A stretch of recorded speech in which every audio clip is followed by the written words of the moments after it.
Hey, world, what up? Blockbuster trade has finally hit the market here. We all know about the news now. James Harden from the Houston Rockets has now been traded in a mega blockbuster deal to the Brooklyn Nets.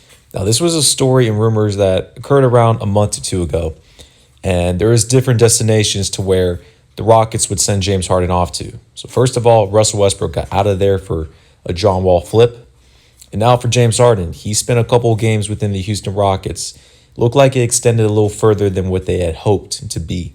So he had the Philadelphia 76ers in mind, the Brooklyn Nets, the Miami Heat, then started extending it to the Milwaukee Bucks, so on and so forth. The mega trade has finally gone down with. So basically right now, the Brooklyn Nets have James Harden, Kevin Durant, and Kyrie Irving. This is a true star big three in the league. We haven't seen something like this since LeBron James, D. Wade, and Chris Bosh back into 2010. Now, there have been somewhat little core threes throughout the years like CP3, Blake Griffin, DeAndre Jordan, Steph Curry, Clay, and KD, and kind of so on and so forth along those lines. But right now, you have three of the top 15 players, maybe three of the top 20, but I'll say three for top 15 as of right now in the league. James Harden recently won an MVP. Kevin Durant is an MVP type player and could be in the front runner for 2021. And as of right now, Kyrie Irving, he's had his episodes, but he's still an elite star player in this game. Within Brooklyn, you did not have to give away Kyrie Irving. You were not able to give away Spencer Dinwiddie, even though he's hurt, but still. So that keeps the Brooklyn Nets in a great position. They only let go of 4 first-round picks, flip swatch, and then same thing as along those lines. Some little players along there. So if you're the Brooklyn Nets right now, you are in a tremendous situation. You have a big three of Kyrie, KD, and James Harden. You do have DeAndre Jordan as your starting 5, and that your 4 or your 3, you can have Joe Harris. It kind of depends how they go with it. There are 3 open slots left for the Brooklyn Nets. I fully expect for them to push out for possibly an Iman Shumpert, a J.R. Smith, and Isaiah Thomas, and Allen Crabbe. If you're looking for some bigs, because they lost Jarrett Allen, they need a big as a backup. You can bring in a Tyson Chandler, a defensive anchor. You can also look into bringing a younger Jordan Bell. There are formidable veteran free agents out there that they can pick up. I would have liked if they would have picked up Taj Gibson, but looks like he's going off with the New York Knicks as in a couple days ago. So right now my position stands. I've always had the LA Lakers winning 2021. I've always had them head over heels as a tier 1 in the NBA and every other team looking at them up. But now the Brooklyn Nets are side by side with the LA Lakers. So I've always had the Lakers and the Boston Celtics going to the finals, my predictions. But now since James Harden's trade went down with, this leaves in a position to where the Brooklyn Nets have to make the NBA Finals. I just don't see a meltdown for the Brooklyn Nets against the Milwaukee Bucks. That's not going to happen against the Philadelphia 76ers. That's not going to happen in the Boston Celtics or Miami Heat. So let's jump into here on Speak For Yourself on FS1 Sports Show, and I'll give my take more into here. All right, James Harden got his wish in the blockbuster 4-team trade that brings the 8-time All-Star to Brooklyn.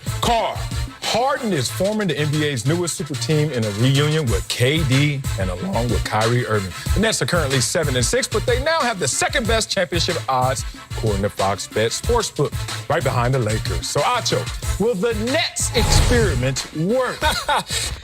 Yes, the Brooklyn Nets experiment will work. And I understand the fit isn't formidable or ideal because you do have 2 ball-dominant guards on the team. And basically my situation is like this. I would prefer if it was just Kevin Durant and James Harden alone as the star players, and then you have those role players backing them up to increase that bench. So, for example, maybe you look to trade away Kyrie Irving to the Clippers. The Clippers need a true point guard. They need, someone that can pick it up in the playoffs. Maybe if you're the Brooklyn Nets, if you keep James Harden and KD, then you can acquire from the Clippers like a Patrick Beverley, a Lou Will off the bench, a Serge Ibaka, a stretch 5 on your team, a Nicholas Batum, some players along those lines. If I'm the Brooklyn Nets, that would be ideal as for the best fit and flow of things. But at the end of the day, they're going to keep those big 3 together. Kyrie and Kevin Durant, they're not going to branch off. They're going to keep that big three. So they're going to have to work together to make that happen, which is something to see Kyrie and James Harden. I don't expect the chemistry of them to be very tight as it is for Kyrie and Kevin Durant, but Kyrie Irving is in the know. He understands he has to make this work, or he's going to get shipped off and traded, and his career is really going to plummet, which it's on a brick and ice as of right now. James Harden, he understands. He put Brooklyn Nets as one of his top destinations. He understands the sacrifice. He wants to win a championship, and he'll be fine where he's at. And as a Kevin Durant, he can play off the ball. Kevin Durant is not a true alpha. There's not a true alpha on the team. Now, Kyrie has an alpha personality, but his game does not match to where his attitude is at. James Harden, he's an impact player. He can take you deep into the playoffs. He can carry teams and franchises. So these three players together, they're going to make do. One game, it's going to be James Harden exploding for 40 points. The next game, Kevin Durant, next Kyrie. So I expect deeper in the playoffs. It's not going to be consistent for each of these players, but it'll be one by one by one. And they can win a championship doing this, and they will win a championship. I don't expect them to win 2021. I still have the LA Lakers taking that on for LeBron James and the crew. The Brooklyn Nets, they're not going to be able to stop defensively going across Anthony Davis and the length and size of the Lakers. And the Lakers have the chemistry. So I still expect now. I've always had the Celtics and Lakers, but I'm not going to make a prediction as of right now. I'm going to digest this information, but basically the Brooklyn Nets, there's no way how they don't come out of the Eastern Conference. There's no way. With those three-star players, there's no way, no how. No. If you're the LA Lakers right now, if you're LeBron James, it's crazy. Another super team has risen in the LeBron James' quote-unquote era and league. Even though LeBron started this, mumbo jumbo, but it is what it is. No, the Nets experiment will not work, particularly if work means win a championship. Marcellus, somebody has to explain to me how you're going to add three problems together and hope for a solution. Somebody got to explain to me how in the world are you going to take a problem, James Harden in Houston, a problem, Kevin Durant with Draymond Green in Golden State, and a problem, Kyrie Irving in Boston and in Cleveland, combine all three of those problems together and hope for a solution? No, sir. James Harden was never a problem in Houston until their failure with Russell Westbrook in the second round. And they knew after Daryl Morey was gone with Mike D'Antoni, Russell Westbrook, James Harden knew he had to get out of there.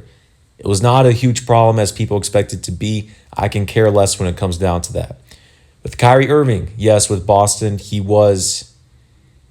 did not know how to play in a team system. He was very egotistical. He wanted everything to go across him as a spotlight.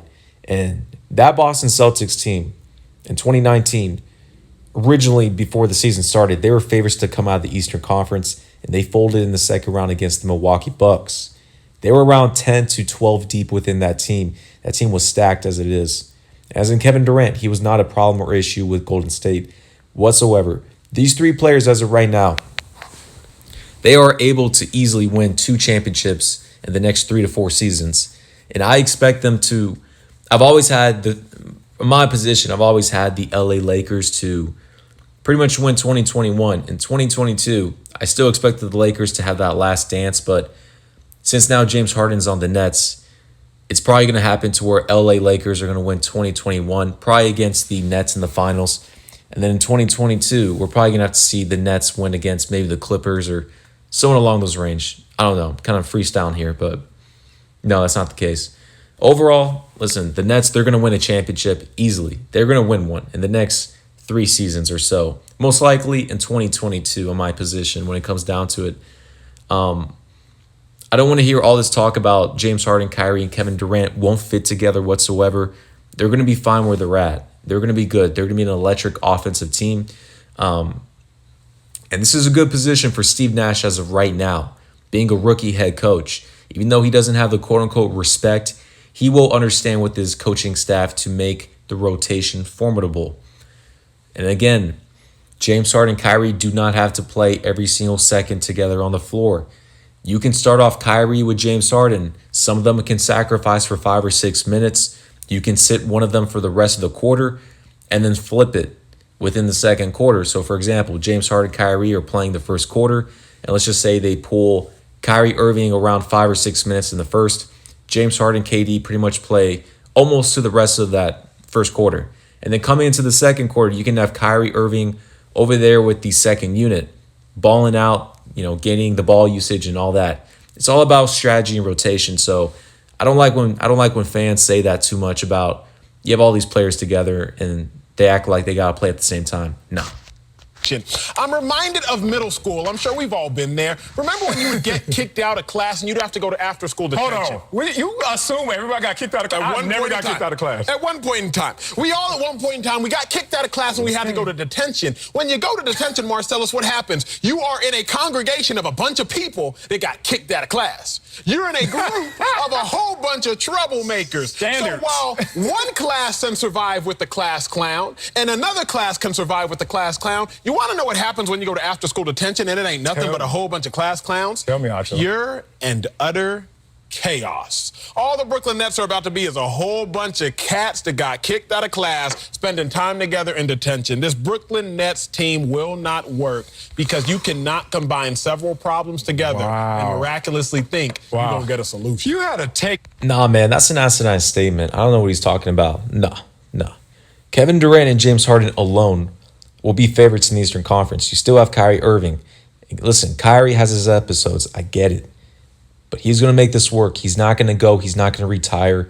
Kyrie Irving will win a championship with James Harden and Kevin Durant. I believe this is probably going to happen in 2022 now. I'm not saying I'm going to backtrack off the Lakers three-peat, but with a move like this, there's no way how these three do not win a championship in the next 2 seasons. There's no way. I just can't see it. No. Brooklyn, they're in a fine position. You do have 3 open roster spots. They got to got to get another big man on their team. They need to address more shooting out there with their cats and their guys. And I don't want to hear too much about they don't have a bench right now. You can always put Joe Harris off the bench as a 6th man since Spencer Dinwiddie's out and Karis LeVert and Jared Allen are out of there. Same thing as Kuruc. You can probably look to... I don't think Isaiah Thomas would be a good fit because Kyrie and James Harden are going to play the point guard position pretty much around 95% of the game. You can still pick up an Isaiah Thomas. That's fine as it is. Iman Shumpert would be a good fit for them. J.R. Smith would still. Alan Crabb. These are players that the management for the Brooklyn Nets have to put around side this team. In this franchise, they need veteran-type players because as of right now, Kyrie Irving can be toxic. Kevin Durant is nonchalant, but he's not a vocal leader. James Harden, he can try to be that, but everything's more egotistical. So you're needed to bring in some strong veteran presence, such as Tyson Chandler on the team. There's not really any other free agents that kind of come to my head when it comes to a strong veteran presence. I mean, if anything, if you want to call up Zach Randolph from retirement and tell him to come back, he could still be a good fit for that team. I can't really think of any guards that can do that. Maybe Isaiah Thomas, but probably not. It'll have to come to me. About the NBA and the team that's going to win the East, potentially win the entire NBA championship based off a great line that you had. KD's a problem? If that's a problem, that's a good problem to have. You want to talk about this as a detention. This is it's a detention for the NBA. Every team you're going to name, I got the counter for it. But let me talk about this as a real take, not just as a poetic wax that you just tried to do right there. That was crazy. Anyway, all right, I'm all in on this team in the East. You know, in the West, it's Lakers and Clippers, and it's really Clippers and Lakers, but I got to respect the champions. But the East is ripe, big dog, and the champs are ripe for the picking as well. East, not as dominant, be real. The East was not looking like it was going to be a dominant conference. Whoever you want to list up there, let's go. Miami, Boston, Philly, Milwaukee. I will counter every one of those. But let's talk about the champs. Let's start from the top down. Please. When you look at the Brooklyn Nets and their big 3, now you look at the Lakers, who had a championship roster already because they just won a championship, and they improved in some respects, talking about that same championship roster. But I must remind people that they were a vulnerable champion. Of the 18 champions that have now played in the new series format, which is 4 straight series of 7 games, the Lakers allowed the most points per game, highest opponent's field goal percentage, and highest opponent's three-point percentage. Wait a minute. That means they kind of struggle on defense. No, the Lakers finished the first 3 rounds winning 5 games, and within those, easy dominance. In the NBA Finals, they only lost in 6 games, which should have been 5, or they won in 6 games, should have been 5. So I'm not buying that stat, even though the Lakers were dominant in the whole playoffs. And now they're going to see a big three of KD, Kyrie, and now James Harden. Woo, you talking about hitting them where it hurts. That's where this big three can go and hit them where it hurts. Let's talk about the offense. Simple. This is my simple layers. There's going to be 3 guys on the court at one time that if you look at them in combined scoring average will be 90 points a game. That is if James Harden comes back to form, 34 points a game. Or if Kyrie comes back. Or if Kyrie comes back at all. Hey, I'm laughing with you, brother. Kyrie Irving will be coming back, and if Kyrie Irving is smart, whenever he's starting off the game, he needs to be a traditional point guard. He needs to rack up his assists and stop playing isolated street ball. He needs to hook up James Harden and Kevin Durant. He needs to be a traditional point guard to start off the game. Now, if he comes in within the second unit by himself and a bunch of role players, then he can go back to being ISO Kyrie Irving to score the basketball. They can change up their roles from time to time, but I think with the most sacrifice, it has to be Kyrie Irving because James Harden and Kevin Durant, they can give you 30, 40 a night doing their thing, ISO basketball, ball in their hands. Kyrie Irving can do it, but Kyrie is inconsistent from night to night. James Harden and Kevin Durant most likely are always consistent when it comes to this. Kyrie Irving is not on that tier when it comes to them. And if Kyrie Irving is smart, he would work to be more of a traditional point guard, lead within their team with an assist to hook up Harden and Kevin Durant straight off the gate, and later in the game, play more ISO ball, scoring like he's used to. Kyrie, what the hell? You trying to solve the world? You better solve your job. Okay, top 3 scores on the other teams in the East. Yes, sir. Okay, so we're talking about a team that has 90, right? Brooklyn Nets. Where the Celtics combined? 65. Bucks, 63. We're talking about their stars. 76ers, 62. Heat, 50.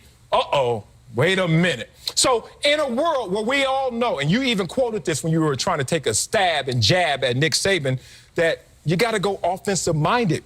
Who's going to be able to keep up with this scoring trio? My last point is, when you try to look at the defenses that are going to try and stop and counter this offensive trio, who's going to guard all 3? Your third defender is going to be stuck with who? Kyrie or James Harden with shooters everywhere, with spacing everywhere. Bruh, it's going to be a problem this year for everybody. I like your take, but the problem with your take is you are only looking on the court, and you're only looking on the names on the back of the jersey. Let's look above the court.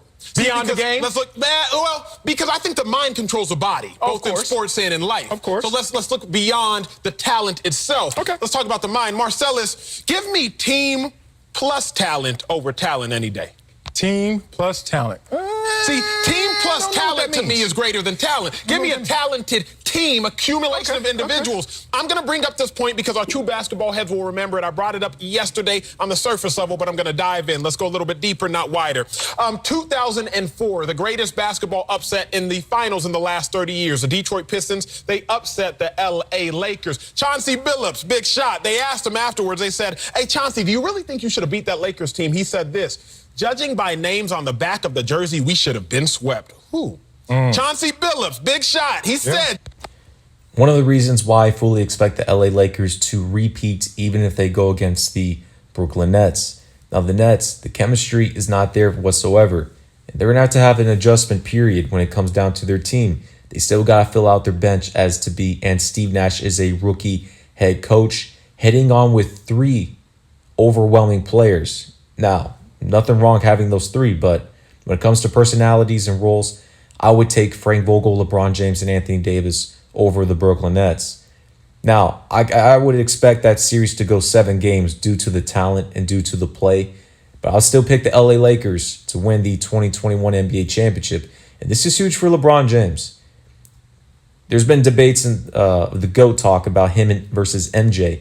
And for this team to be formed up later in LeBron's career, if he were to win this championship at 36 years of age against beating Kevin Durant again once in the finals, James Harden, and with Kyrie Irving, many storylines, many quality wins, and let alone, it's going to be more of a talking point for LeBron James fans or the NBA to pretty much proclaim LeBron as the quote-unquote GOAT.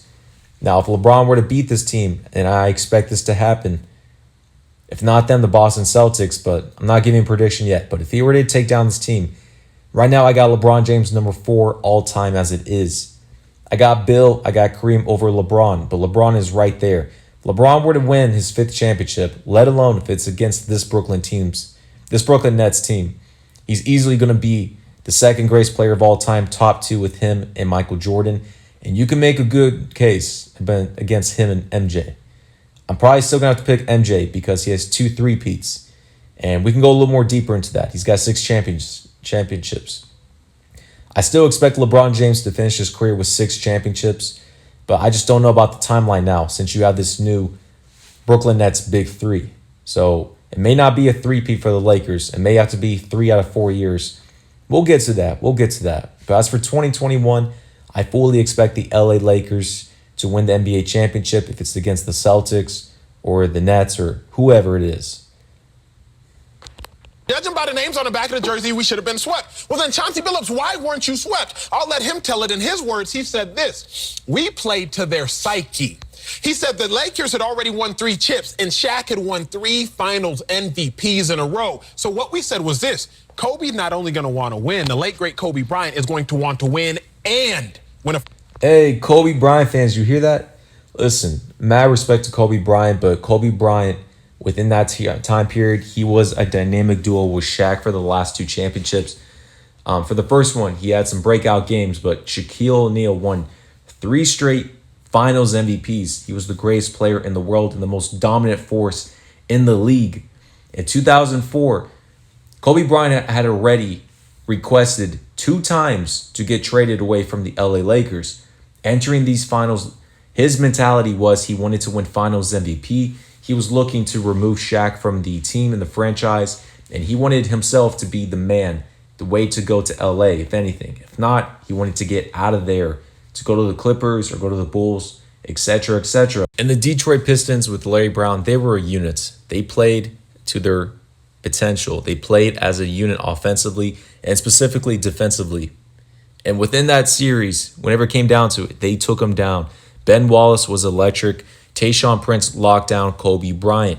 Kobe Bryant only averaged around 17 to 18 points that series. He did not get Shaq involved as it needed to be. You did have some injuries with Karl Malone. But besides from that, the LA Lakers, that was pretty much their quote-unquote last dance due to the momentum. Shaq and Kobe could not coexist anymore. When it comes to the Brooklyn Nets, that may be somewhat of an issue.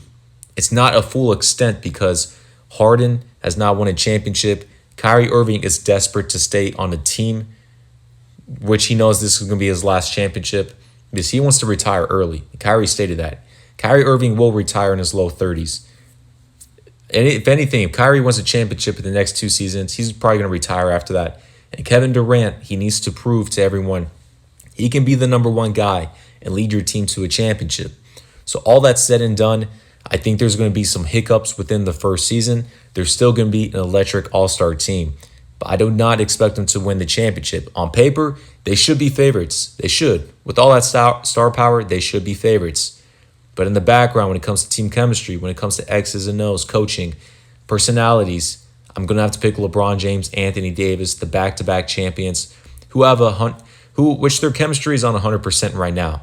So I trust LeBron. I trust the NBA in the background to make this. The Brooklyn Nets Big 3 is a distraction for this year.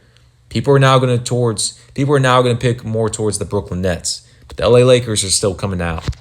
Finals MVP. So what was the approach? He said the approach was simple. Double Kobe, single Shaq, get Shaq frustrated. He said because they had more talent, but we had a better team. So many people, and you, including you thus far, coming out with the takes of Kevin Durant's talented, James Harden is talented, Kyrie Irving is talented. More than talented. Duh. Can't nobody dispute the talent of it all, but just because you get a bunch of great pieces together does not mean you're going to have a perfect puzzle. Okay.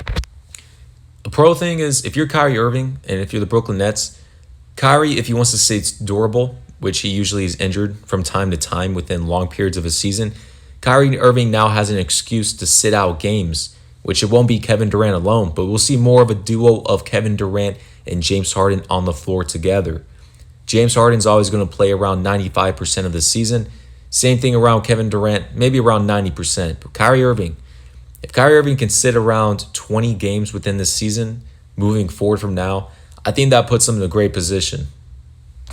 Could go grab a whole bunch of pieces. I could grab some of the best musical compositions ever. I could grab some of the best artwork ever. But if we throw that all together, does not mean we're going to have a great picture or a great composition in totality. So yes, KD is great, and yes, Kyrie is great, and yes, James Harden are great. But that does not mean they all going to be great together. I don't believe so. Well, that's the interesting conversation I would like to have, which is talent and chemistry, that competition, Yes, sir. right? Going to really realize his goals, two things have to happen. Either they have to be greater than a sum of its parts, Yep. or Talk about it. they're going to have to out-talent chemistry. Can you? Hey, hold on. Can you? Okay, here's some names. I don't know about the chemistry issues in detail, but on the surface, there were some issues. You know, I'm going to interrupt him. Listen, the Brooklyn Nets for this season, they still have, they got a great shot of winning the championship. They should be favorites alongside with the Lakers. Let's be real. They're coming out of the Eastern Conference. I don't want to hear any other team. I'm not going to listen to it. Most likely, and they understand, they're going to go against the LA Lakers in the finals, most likely. So you got to pay yourself against LeBron James, who's a smarter player, who's getting older, but he understands the game. He just won a championship. You do have Anthony Davis not entering, but he's in the prime of his career, around 27 years of age, who has a championship under his belt, and the chemistry's on 100. So the Brooklyn Nets, I'm very curious to see in the playoffs, especially in the finals, how Steve Nash and the assistant coaches, how they drop a game plan. How are they going to guard Anthony Davis? That's not going to happen. Who's going to guard LeBron James? I doubt Kevin Durant can be able to lock up LeBron because LeBron's not a true scorer like that. He'll bully you down the way. He'll lock up assists. Overall, Brooklyn, they do have the star power. But just kind of knowing the NBA and these patterns, I kind of foresee the Lakers to win probably that series in 7 games. And it's just another nod to LeBron James and his career and legacy. Now, if it's 2022, the Brooklyn Nets, they'll have to retool. They'll get the right players to be in the right position. They may, who knows, may trade away Kyrie. I doubt that. I fully expect those 3 to be together as it is. But as within the Brooklyn Nets, they're really good for 2022. They're settled. But 2021, I could see some hiccups pick up. They're going to make some excuses to why they lost. The Miami Heat, when they had their big 3, did they out-talent the chemistry? They won 2 of the 4 championships together. They didn't.